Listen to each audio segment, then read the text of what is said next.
ಅದಿತಿ, ನಂಗೆಲ್ಲ ವಿಷಯನೂ ಗೊತ್ತಾಯ್ತು. ವೇದಾಂತಣ್ಣ ಈ ಥರ ಮಾಡ್ತಾನೆ ಅಂತ ಅನ್ಕೊಂಡಿರ್ಲಿಲ್ಲ. ಏನು ಹೇಳ್ತಿದ್ದೀರ ಅದಕ್ಕೆ? ವೇದಾಂತಣ್ಣ ಚಿಕ್ಕತ್ತೆಗೆ ನೀವು ನೋಡಿರೋ ಹುಡುಗನ್ನೇ ಮದುವೆ ಮಾಡಿಸ್ಕೊಡ್ತೀನಿ ಅಂತ ಹೇಳಿ ಪ್ರಾಮಿಸ್ ಮಾಡಿದಾರಂತೆ. ನಿನಗೆ ಹೇಗೆ ಧ್ರುವನ ಮದುವೆ ಆಗಬೇಕು ಅಂತ ಆಸೆ ಇದೆಯೋ, ನನಗೂ ಹಾಗೆ ನೀನು ಧ್ರುವನ ಮದುವೆ ಆಗಬೇಕು ಅಂತ ಆಸೆ ಇದೆ. ಬಟ್ ಇವಾಗ ಆಗ್ತಾ ಸಿಚುವೇಶನ್ ನೋಡಿದ್ರೆ ಮದುವೆ ಡೌಟ್ ಅಂತ ಅನಿಸ್ತದೆ. ಅದಕ್ಕೆ ಪ್ಲೀಸ್ ಅದಕ್ಕೆ ಈ ಥರ ಎಲ್ಲ ಮಾತಾಡಬೇಡಿ. ನೀವೇ ನನ್ನ ಕೈ ಬಿಟ್ರೆ ನಾನು ಯಾರ ಹತ್ರ ಹೋಗ್ಲಿ? ನನ್ನ ನೋವನ್ನ ಯಾರ ಹತ್ರ ಹೇಳ್ಕೊಳ್ಳಿ? ನನಗೆ ನಿನ್ನ ನೋವು ಮಾಡಬೇಕು ಅಂತ ಯಾವ ಉದ್ದೇಶನೂ ಇಲ್ಲ ಅದಿತಿ.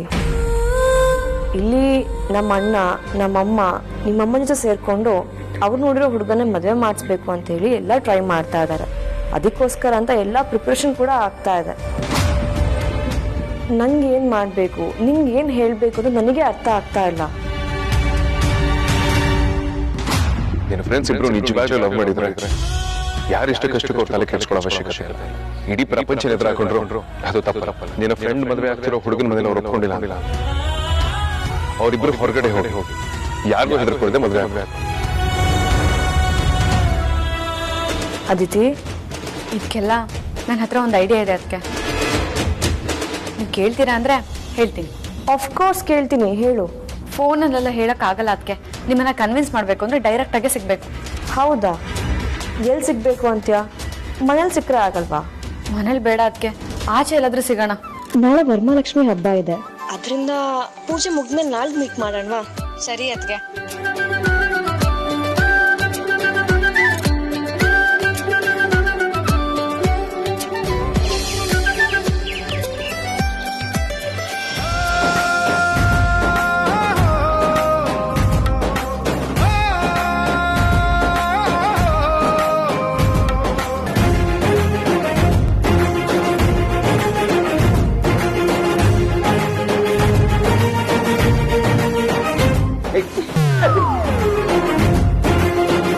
ಹೈಟ್ ಇರೋದು ಕೂಡ ಕೆಲ್ಸಕ್ಕೆ ಬರುತ್ತೆ ಅನ್ಸುತ್ತೆ. ಏನಯ್ಯ ಮಾಡ್ತಿದ್ಯಾ? ಪಬ್ಲಿಕ್ ಯೋಗ್ಯ ಗಣ್ಣಿಗೆ ಯಾರಾದ್ರೂ ಹಾಗೆ ಮಾತಾಡ್ತಾರ? ಸುಮ್ನೆ ಕತೆ ಹೊಡಿಬೇಡ. ಮರ್ಯಾದೆನ ಕೇಳಿ ತಗೊಳೋದಲ್ಲ, ನೋಡಿದ್ರೆ ಕೊಡ್ಬೇಕು ಅಂತ ಅನಿಸ್ಬೇಕು. ಗೊತ್ತಾಯ್ತಾ? ಹಾಗಾದ್ರೆ ನನ್ನ ನೋಡಿದ್ರೆ ಮರ್ಯಾದೆ ಕೊಡ್ಬೇಕು ಅನ್ಸಲ್ಲ ನನಗೆ. ಒಂದೊಂದ್ಸಲ ಒಂದೊಂದರ ಅನ್ಸುತ್ತೆ, ಅದಕ್ಕೆ ನಾನು ಒಂದ್ಸಲ ಒಂದೊಂದರ ಕರಿತೀನಿ. ನಿನ್ನ ಸೈಕೋ ಹತ್ರ ಮಾತಾಡ್ತಿದ್ದೀನಲ್ಲ, ನನಗೆ ಬುದ್ಧಿ ಇಲ್ಲ.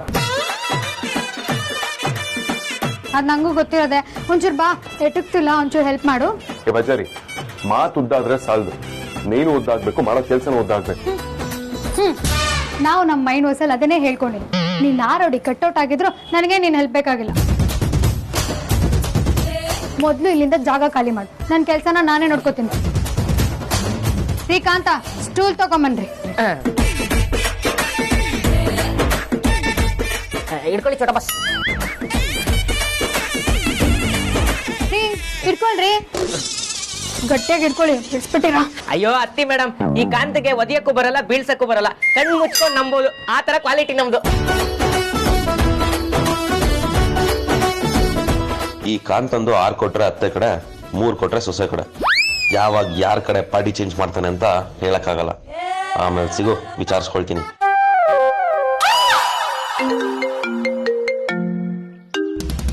Hello, ya, hi. ಅಯ್ಯೋ ಪ್ಲೀಸ್ ಸ್ವಾಮಿ. ಕಾಂತ, ನೋಟ್ ಮಾಡ್ಕೊಡ್ರಿ. ಸರಿ ಬಸ್. ಏನೇ ಮಾಡ್ತಿದ್ದೀರಾ? ನಂಬರ್ ನೋಟ್ ಮಾಡ್ಕೊಳಕ್ ಹೇಳಿದ್ರು. ಸ್ಟೂಲ್ ನಿಮ್ಮ ಅಜ್ಜ ಹಿಡ್ಕೋತಾರ? ಸುಮ್ಮನೆ ಇಟ್ಕೊಂಡ್ರೆ ಸರಿ, ಇಲ್ಲ ಅಂತಂದ್ರೆ 1 ವರ್ಷದ ಸಂಬಳ ಒಟ್ಟಿಗೆ ಕೊಡ್ಬೇಕಾಗತ್ತೆ.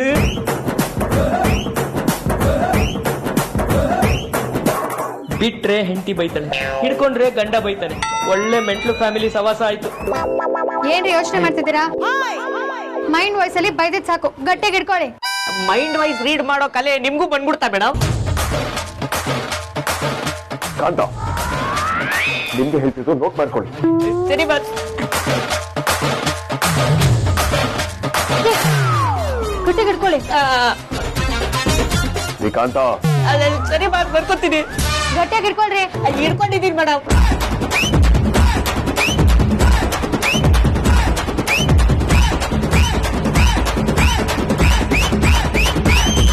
ಯಾ, ಶೋ.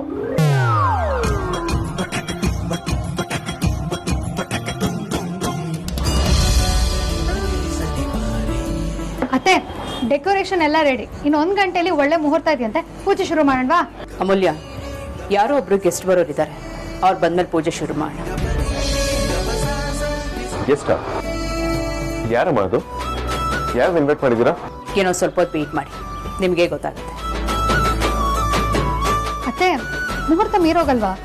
ಹಾಗೆಲ್ಲ ಅವರು ಲೇಟ್ ಮಾಡಲ್ಲ, ಪ್ರಾಪರ್ ಟೈಮಿಗೆ ಬರ್ತಾರೆ. ಅಮ್ಮ ಬರೋದಾಗಿದ್ರೆ ಇಷ್ಟೊತ್ತಿಗೆ ಬರಬೇಕಿತ್ತು. ಈಗ ನಾವು ಪೂಜೆನ ಶುರು ಮಾಡೋಣ. ಪರವಾಗಿಲ್ಲ ವೇದ, ಅವ್ರು ಬಂದ್ಮೇಲೆ ಪೂಜೆ ಶುರು ಮಾಡೋಣ.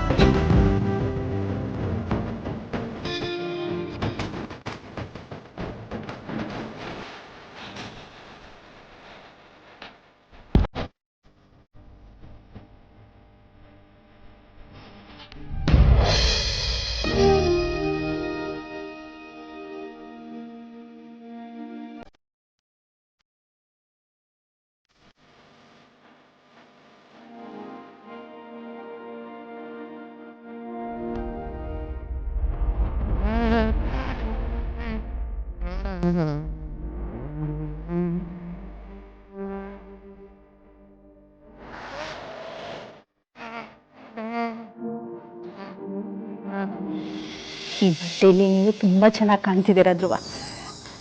ನಿಮಗೆ ನನ್ನ ಇಷ್ಟಿನೇ ತಾಗುತ್ತೆ.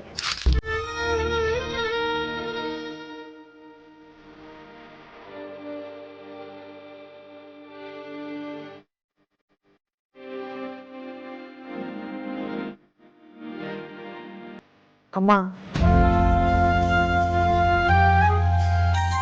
ನೀವು ಕಾಳಜಿ ಮಾಡೋದು ನೋಡ್ತಾ ಇದ್ರೆ ಅವ್ನು ನಿಮ್ಮ ಮಗನೇ ಏನೋ, ನಾವೆಲ್ಲ ನಿಮ್ಮ ಮಕ್ಳೇನೋ ಅಂತ ಅನಿಸ್ತಾ ಇದೆ.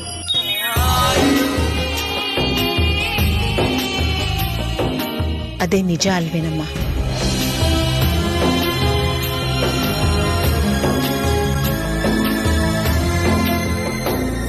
ಅಮ್ಮ ಬೇಜಾರಾಯ್ತಾ? ಇಲ್ಲಮ್ಮ, ನನಗೆ ನನ್ನ ಮಕ್ಕಳು ನೆನಪಾಯ್ತು ಅಷ್ಟೆ. ಸಾರಿ ಅಮ್ಮ, ನಿಮ್ಮ ಹ್ಯಾಪಿ ಮೂಡ್ನ ಹಾಳು ಮಾಡಿದ್ದಕ್ಕೆ. ಅಯ್ಯೋ, ಆ ಥರ ಏನೂ ಇಲ್ಲಮ್ಮ. ಬನ್ನಿ, ಪೂಜೆಗೆ ಹೊತ್ತಾಯ್ತು ಅಲ್ವಾ, ಹೋಗೋಣ. ಮಾತಾಡಿ ಮಾತಾಡಿ, ಪರವಾಗಿಲ್ಲ. ಪೂಜೆಗೆ ಇನ್ನು ತುಂಬಾ ಟೈಮ್ ಇದೆ, ಮೋಸ್ಟ್ಲಿ ಸಂಜೆ ಆಗ್ಬೋದು ಅನ್ಸುತ್ತೆ.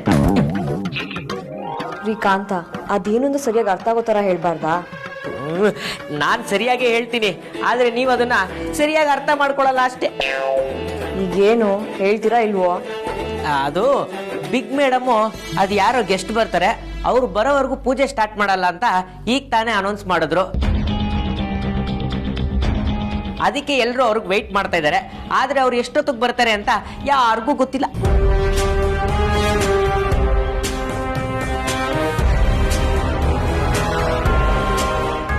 ಸರಿಮಾ, ನಾನು ಹಾಗಾದ್ರೆ ಅಜ್ಜಿ ರೆಡಿ ಆದ್ರೆ ನೋಡ್ಕೊಂಡು ಬರ್ತೀನಿ.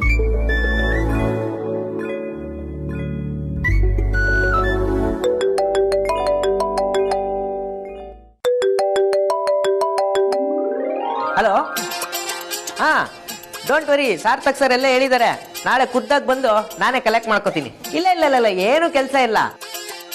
Okay, bye, see you tomorrow.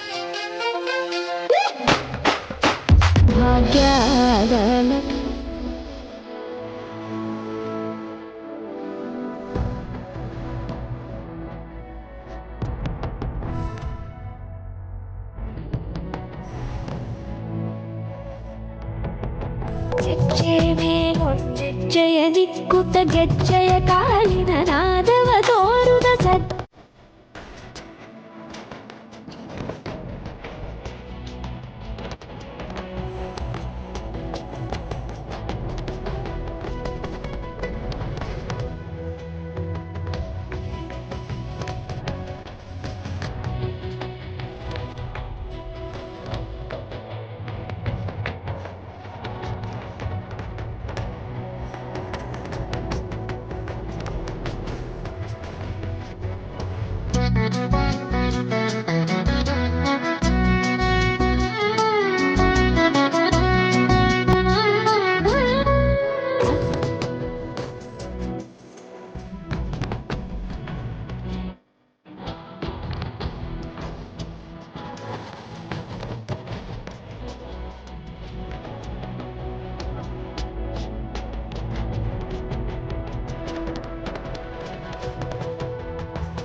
ಇನ್ನೂ ನಿಮ್ಗೆ ಗೆಸ್ಟ್ ಬರಲಿಲ್ಲ? ಇನ್ನೊಂದು 5 ಮಿನಿಟ್ಸ್ ವೇದಾಂತ್, ಇನ್ನೇನು ಬಂದ್ಬಿಡ್ತಾರೆ.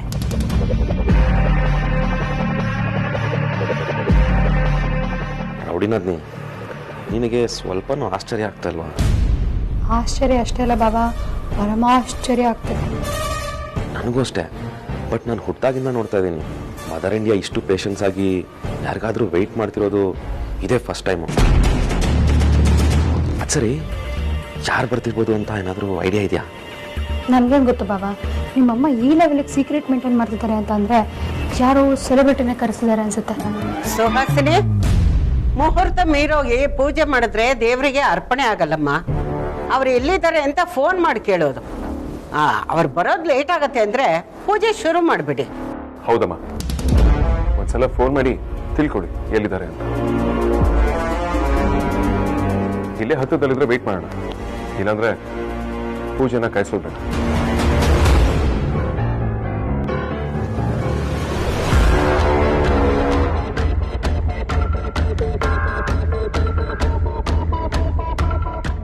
ಹಲೋ, ಎಲ್ಲಿದ್ದೀರಾ? ಪರವಾಗಿಲ್ಲ, ಆರಾಮಾಗಿ ಬನ್ನಿ.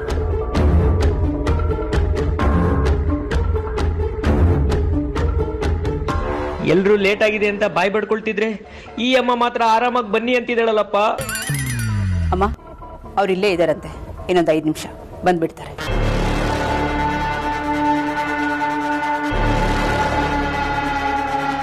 ಅತ್ತೆ, ಕಳೆದ ವರ್ಷ ಹಬ್ಬಕ್ಕೆ ನೈವೇದ್ಯ ನಾನೇ ರೆಡಿ ಮಾಡಿದ್ದೆ, ಆದ್ರೆ ಈ ವರ್ಷ ಯಾಕೆ ಬೇಡ ಅಂದ್ರಿ?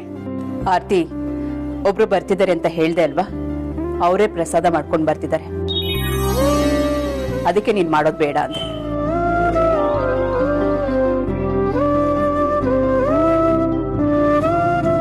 ಹಾಗಾದ್ರೆ ನಂಗೆ ದೊಡ್ಡ ಹಬ್ಬನೇ ಬಿಡಿ, ಬಡ್ದು ಬಾರ್ಸ್ ಹಾಕೋಬಹುದು. ಬಾಬಾ ಕೇಳಿಸ್ಕೊಂಡ್ರ? ಹಾ, ಕೇಳಿಸ್ಕೊಂಡೆ. ಇವಳೇನೋ ಭಾರಿ ಪ್ಲಾನ್ ಮಾಡಿದಾಳೆ ಅನ್ನಿಸ್ತಿದೆ ನೋಡಿ. ನನ್ನಿ ಅಲ್ಲ ಬಾಬಾ, ನಾವ್ಯಾರೋ ಸೆಲೆಬ್ರಿಟಿ ಬರ್ತಿದ್ದಾರೆ ಅಂತ ಅನ್ಕೊಂಡ್ರೆ ಇವರು ಅವರೇ ಪ್ರಸಾದ ಮಾಡ್ಕೊಂಡು ಬರ್ತಿದ್ದಾರೆ ಅಂತ ಹೇಳ್ತಿದ್ದಾರೆ. ಪ್ರಸಾದನ ಅವರೇ ಮಾಡ್ಕೊಂಡ್ ಬರೋ ಗೆಸ್ಟ್ ಯಾರು ಇರ್ಬೋದು? ಸುಮ್ಮನೆ ಅಷ್ಟೊಂದು ಯೋಚನೆ ಮಾಡಿ ಸೆಲ್ಫ್ ಹಾಕೊಳ್ಳೋದು ಯಾಕೆ? ಇನ್ನೊಂದು 5 ನಿಮಿಷ ಅಲ್ವಾ, ವೆಯ್ಟ್ ಮಾಡೋಣ ಬಿಡು, ಯಾರು ಅಂತ ಗೊತ್ತಾಗುತ್ತೆ.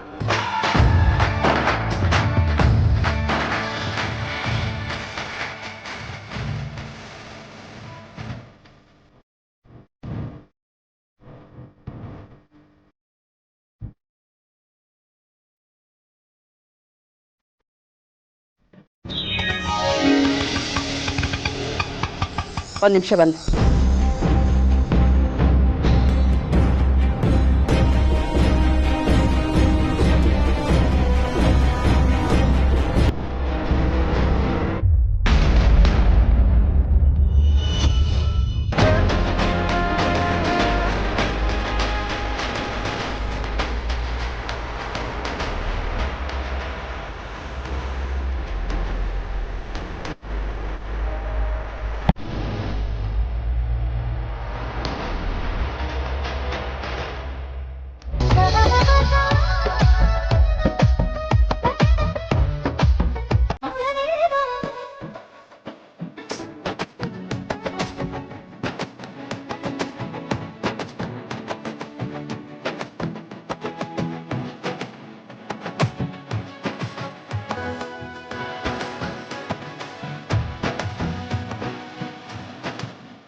ಇವರೇ ನಾನು ಹೇಳಿದ ಗೆಸ್ಟ್. ವೇದಾಂತ್, ಪೂಜೆ ಶುರು ಮಾಡ್ಬೋದು.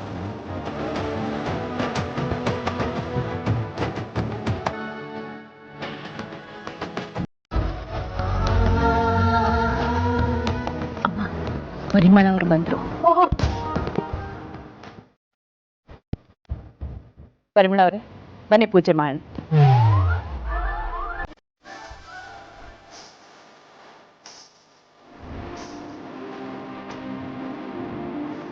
ಅತ್ತೆ, ನೀವು ಗೆಸ್ಟ್ ಬರ್ತಾರೆ ಅಂತ ವೇಟ್ ಮಾಡಿದ್ದು ನಮ್ಮ ಅಮ್ಮಂಗೋಸ್ಕರನಾ? ಹೌದು ಅಮೂಲ್ಯ, ನೀನ್ ತಾಯಿಗೋಸ್ಕರನೇ ವೇಟ್ ಮಾಡು ಅಂತ ಹೇಳಿದ್ದು. ನಂಗೆ ನಂಬಕ್ಕೆ ಆಗ್ತಿಲ್ಲ ಅತ್ತೆ. ಯಾಕೆ, ಆಶ್ಚರ್ಯ ಆಗ್ತಿದ್ಯಾ?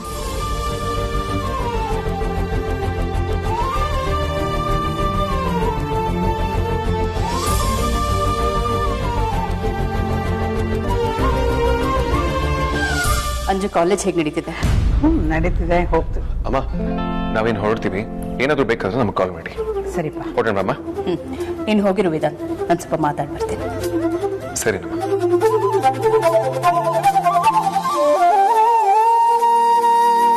ಪರಿಮಳ ಅವರೇ, ನಾನು ನಿಮ್ಮ ಹತ್ರ ಏನೋ ಒಂದು ಕೇಳ್ತೀನಿ, ಆಗಲ್ಲ ಅಂತ ಹೇಳಬಾರ್ದು. ಸಾಧ್ಯ ಆದರೆ ಖಂಡಿತ ಮಾಡೋಣ. ಅದೇನು ಅಂತ ಹೇಳಿ. ನಮ್ಮನೇಲಿ ಈ ಸಲ ವರಮಹಾಲಕ್ಷ್ಮಿ ಹಬ್ಬನ ತುಂಬ ಗ್ರ್ಯಾಂಡಾಗಿ ಆಚರಿಸ್ಬೇಕು ಅಂತಿದ್ದೀವಿ. ಹತ್ತಿರದವ್ರನ್ನ ಮಾತ್ರ ಇನ್ವೈಟ್ ಮಾಡ್ತಿರೋದು. ನೀವು ಕೂಡ ನಮಗೆ ತುಂಬ ಹತ್ತಿರದವರೇ ಅಲ್ವಾ? ಸೊ ನಿಮ್ಮನ್ನು ಕೂಡ ಇನ್ವೈಟ್ ಮಾಡ್ತಿದ್ದೀನಿ. ಆಗಲ್ಲ, ಆ ಕೆಲಸ ಇದೆ, ಈ ಕೆಲಸ ಇದೆ ಅಂತ ಹೇಳಬಾರ್ದು. ದಯವಿಟ್ಟು ನೀವು ಬರಬೇಕು. ಇವ್ರು ನನ್ನ ವರಮಹಾಲಕ್ಷ್ಮಿ ಹಬ್ಬಕ್ಕೆ ಕರೀತಿದ್ದಾರೆ ಅಂದರೆ ಆಶ್ಚರ್ಯ ಆಗ್ತಿದಿಲ್ಲ. ಏನು ಯೋಚನೆ ಮಾಡ್ತಿದ್ದೀರಾ? ನೀವು ನನ್ನನ್ನು ಹಬ್ಬಕ್ಕೆ ಕರೆದಿದ್ದು ಸಂತೋಷನೇ, ಆದರೆ ಅವತ್ತು ನಮ್ಮನೇಲೂ ಹಬ್ಬ ಮಾಡಬೇಕಲ್ವಾ? ನಿಮ್ಮ ಮನಸ್ಸಲ್ಲಿ ಅನುಮಾನ ಇರ್ಬೋದು, ಆದರೆ ಅದನ್ನೆಲ್ಲ ಮರ್ತ್ಬೇಡಿ. ಹತ್ರದ ಸಂಬಂಧ ಅಂದಮೇಲೆ ಒಂದು ಮಾತು ಬರುತ್ತೆ ಹೋಗುತ್ತೆ, ಅದನ್ನೆಲ್ಲ ಮನಸ್ಸಲ್ಲಿ ಇಟ್ಕೋಬಾರ್ದು. ಆಗಿದ್ದನ್ನೆಲ್ಲ ಇನ್ಮುಂದೆ ಆದರೂ ಮರ್ತ್ಬಿಡೋಣ. ಅಯ್ಯೋ, ನಾನು ಆ ಅರ್ಥದಲ್ಲಿ ಹೇಳಲಿಲ್ಲ. ಇದು ಹೆಣ್ಮಕ್ಳಿರೋ ಮನೆ ಅಲ್ವಾ, ನಾವು ಹಬ್ಬ ಮಾಡಬೇಕು. ಇಲ್ದಿದ್ರೆ ಅಕ್ಕಪಕ್ಕದವರೆಲ್ಲ ತಪ್ಪು ತಿಳ್ಕೊತಾರೆ. ನಾನು ಬರೀ ನಿಮ್ಮನ್ನಷ್ಟೇ ಇನ್ವೈಟ್ ಮಾಡ್ತಿಲ್ಲ, ನಿಮ್ಮ ಯಜಮಾನರು, ಮಕ್ಕಳು ಎಲ್ಲರನ್ನೂ ಇನ್ವೈಟ್ ಮಾಡ್ತಾ ಇದ್ದೀನಿ. ಸಾಧ್ಯ ಆದರೆ ಅವರೆಲ್ಲರನ್ನೂ ಕರ್ಕೊಂಡು ಬನ್ನಿ, ಎಲ್ಲರೂ ಒಟ್ಟಿಗೆ ಹಬ್ಬ ಮಾಡೋಣ. ಬರಲ್ಲ ಅಂತ ಮಾತ್ರ ಹೇಳಬೇಡಿ, ನನಗೆ ತುಂಬ ಬೇಜಾರಾಗುತ್ತೆ. ಅದು ಹಾಗಲ್ಲ. ನೀವೇನು ಯೋಚನೆ ಮಾಡಬೇಡಿ, ನನ್ನಿಂದ ನಿಮ್ಮ ಮನಸ್ಸಿಗೆ ಯಾವುದೇ ಕಾರಣಕ್ಕೂ ನೋವಾಗಲ್ಲ. ಯಾಕಂದರೆ ನನಗೆ ನನ್ನ ತಪ್ಪಿನ ಅರಿವಾಗಿದೆ. ಆ ತಪ್ಪನ್ನು ಸರಿ ಮಾಡ್ಕೊಳ್ಬೇಕು ಅಂತಲೇ ನಿಮ್ಮನ್ನು ಇನ್ವೈಟ್ ಮಾಡ್ತಾ ಇದ್ದೀನಿ. ನೀವೆಲ್ಲರೂ ಬರಲೇಬೇಕು. ನೀವು ಬರಲಿಲ್ಲ ಅಂದರೆ ನಾನು ಹಬ್ಬನೇ ಕ್ಯಾನ್ಸಲ್ ಮಾಡ್ತೀನಿ. ನೀವು ಇಷ್ಟೆಲ್ಲ ಕರಿತಿದ್ದೀರಿ ಅಂದಮೇಲೆ ಬರಲ್ಲ ಅಂತ ಹೇಳಿದ್ರೆ ಚೆನ್ನಾಗಿರಲ್ಲ. ಬರ್ತೀವಿ. ಕೊನೆಗೂ ಬರ್ತೀನಿ ಅಂತ ಒಪ್ಕೊಂಡ್ರಲ್ಲ, ತುಂಬ ಸಂತೋಷ. ಪರಿಮಳ ಅವರೇ, ಇನ್ನೊಂದು ವಿಚಾರ, ನೀವು ಅಡುಗೆ ತುಂಬ ಚೆನ್ನಾಗಿ ಮಾಡ್ತೀರಾ. ನಾಡಿದ್ದು ಬರಬೇಕಾದ್ರೆ ದೇವ್ರಿಗೆ ಪ್ರಸಾದ ಅಂತ ನೀವೇ ಮಾಡ್ಕೊಂಬರ್ಬೇಕು. ದೇವ್ರಿಗೆ ನಾನು ಅದನ್ನು ನೈವೇದ್ಯಕ್ಕೆ ಇಡ್ತೀನಿ.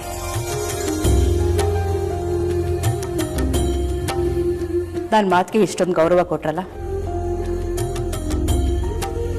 ತುಂಬ ಥ್ಯಾಂಕ್ಸ್.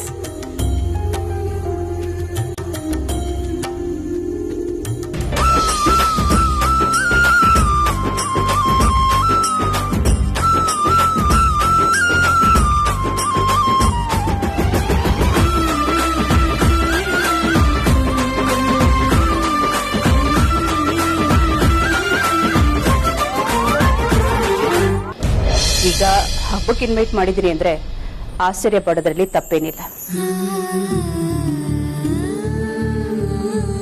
ಮನಸ್ಸಿಗೆ ನೋವಾಗೋ ಹಾಗೆ ಮಾತಾಡಿದ್ರು ನಿಮ್ಮ ಅಪ್ಪ ಅಮ್ಮ ಒಂದಿನ ನನಗೆ ಕೆಟ್ಟದಾಗಿ ಹೇಳಿಲ್ಲ. ತಮ್ಮತನನ ಬಿಟ್ಟು ನನ್ನ ಹತ್ರ ಸಹಾಯ ಕೂಡ ಕೇಳಿಲ್ಲ.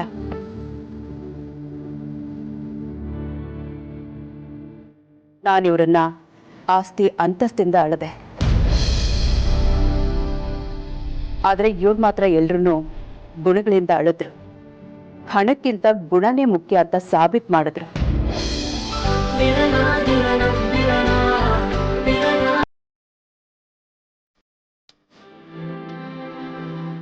ನಾವು ಇಂಥವ್ರ ಸಂಬಂಧ ಮಾಡಿ ತಾವು ಬುದ್ಧಿ ಕಲೀಲಿಲ್ಲ ಅಂದ್ರೆ ತುಂಬಾ ಚೀಪಾಗಿ ಬಿಡ್ತೀವಿ. ನಾನು ಮಾಡಿದ ತಪ್ಪು ನನಗೆ ಅರಿವಾಗಿದೆ.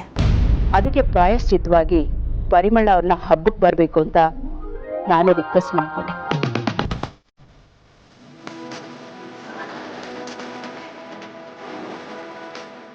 ಪಾಪ ಪರಿಮಳ ಅವರು ನಾನು ಹೇಳಿದ್ದನ್ನ ಯಾವುದು ಮನಸ್ಸಲ್ಲಿ ಇಟ್ಕೊಂಡು ದೊಡ್ಡ ಮನಸ್ಸು ಮಾಡಿ ಪೂಜೆಗೆ ಬಂದಿದ್ದಾರೆ. ಇದರಲ್ಲೇ ಗೊತ್ತಾಗತ್ತೆ ಇವ್ರ ಗುಣ ಎಂಥದ್ದು.